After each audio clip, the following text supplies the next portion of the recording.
सभी प्रेम से बोलिए शनिदेव महाराज की जय। एक बार एक ब्राह्मण पूजा पाठ करने के लिए जा रहा था। उसे रास्ते में शनि महाराज जी मिल गए और ब्राह्मण बोले, शनि महाराज आप कहाँ जा रहे हैं इस समय?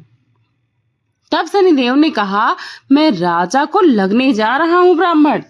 ब्राह्मण बोला, अगर आप राजा के लग जाओगे तो सारी की सारी प्रजा दुखी हो सकती, इसीलिए आप मेरे लग जाइए। तब शनिदेव जी बोले, कितने साल का लगूं? ब्राह्मण बोला, 7 साल की या फिर 5 साल की या फिर 7.5 साल की, 2.5 साल की और 1.25 साल की तो मुझसे नहीं झेली जाएगी शनिदेव। आप ऐसा करिए, आप मुझे 1.25 पहर के लिए लग जाइए। आपको भी शांति मिल जाएगी और प्रजा का नुकसान भी नहीं होगा। शनिदेव ने कहा, ठीक है, मैं तुम्हें 1.25 पहर के लिए लग जाता हूँ। तुम्हारी उदारता देखकर मुझे तुम पर दया आ गई। उसके बाद ब्राह्मण देवता नदी के किनारे आसन बिछाकर पूजा पाठ करने लगे। नदी में 2 मतीरे बहे जा रहे थे। मतीरा का मतलब होता है तरबूज। अब ब्राह्मण ने उन दोनों मतीरों को निकालकर अपने घुटने के नीचे रख लिया कि इसको भगवान को भोग अर्पित करूंगा, उसके बाद स्वयं ग्रहण कर लूंगा। देखते ही देखते वो दोनों मतीरे राजा के बेटों के सर बन गए। फिर ब्राह्मण के पास शनिदेव आए और बोले, ब्राह्मण, तुमने राजा के लड़के के सिर काट रखे हैं। तब ब्राह्मण बोला, किसी को मत कहना कि मुझे शनि की दशा लगी हुई है।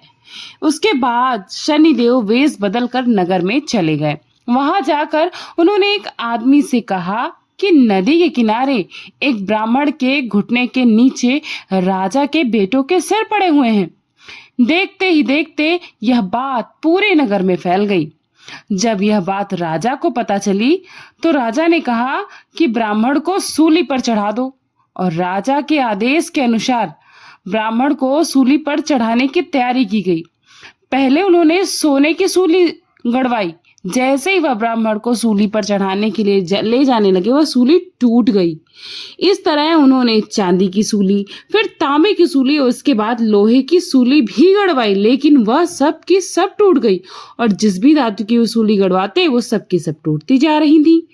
और इतनी ही देर में 1.25 पहर पूरा हो गया। राजा के बेटे खेलते खेलते घर पर आ गए। तब रानी बोली, महाराज, ब्राह्मण को सूली पर तो नहीं चढ़ा दिया। यदि ऐसा हुआ होगा तो ब्रह्म हत्या का पाप लग जाएगा। जाकर देखिए, नहीं तो हमें ब्राह्मण की हत्या का पाप लग जाएगा। तब राजा भागकर वहां पहुंचे तो उन्होंने देखा कि ब्राह्मण तो पूजा पाठ कर रहे हैं। तब राजा ने ब्राह्मण से पूछा, यह सब क्या था ब्राह्मण देव? तब ब्राह्मण ने कहा, महाराज, मैं तो पाठ करने के लिए जा रहा था। रास्ते में मुझे शनि महाराज जी मिल गए और मैंने उनसे पूछा कि आप कहाँ जा रहे हो, तो उन्होंने कहा कि मैं राजा के लगने जा रहा हूँ।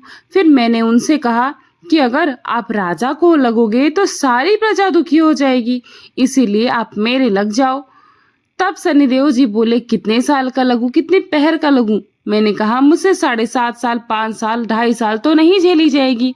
आप ऐसा करो, 1.25 पहर का लग जाओ। इसीलिए मैंने 1.25 पहर की स्वीकार ली थी। अब 1.25 पहर में ही मुझे शनिदेव ने क्या क्या रंग दिखा दिए, आप देख सकते हैं। तब राजा कहने लगे, शनि की दशा कैसे उतरती है ब्राह्मण देव? तब ब्राह्मण बोले, राजा सोने, चांदी तथा तांबे का दान करने से, लोहे का दान करने से, पीतल का दान करने से शनि की दशा से राहत मिलती है।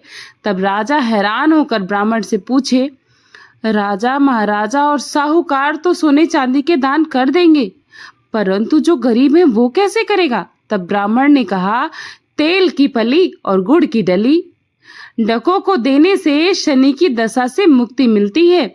7 बार पीपल में जल चढ़ा दो और कहो कि शनि देव का सोटा कभी न जावे टोटा, कभी टोटा नहीं आएगा, और शनि देव की घड़ी ले 70 बला टली।